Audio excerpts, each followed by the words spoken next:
So today we were looking at your swim stroke since it's been a while since I've seen you swim. The first thing I was looking at really was your body position. You seem to stay really nice and straight in the water.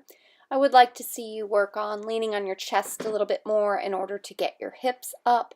But in general, you have a very good kick and you have good body position.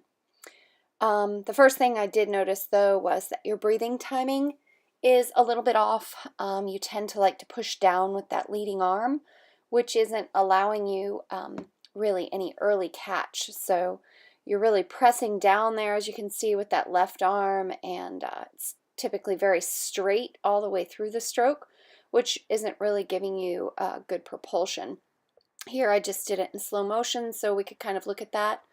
So left arm's kind of straight, right arm on entry. You tend to enter with the arm a little bit bent and then continue forward under the water, which is fine.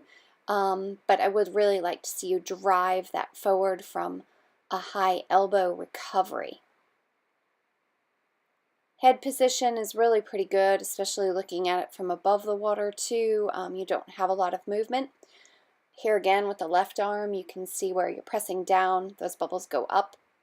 You should really be pulling back versus pressing down. But I think with working on that leading arm extension and maintaining that through using the PVC pipe and doing a lot of catch-up drill, that is something you should be able to fix as long as you focus on it.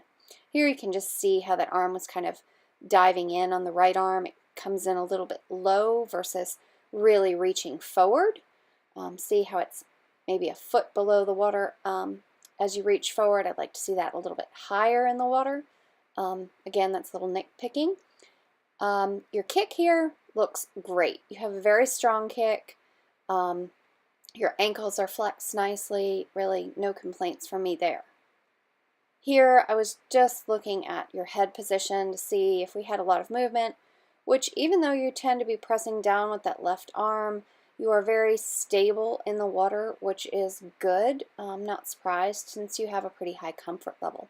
So overall, we got to work on that leading arm extension and the bent arm catch. Those are your two big things to work on.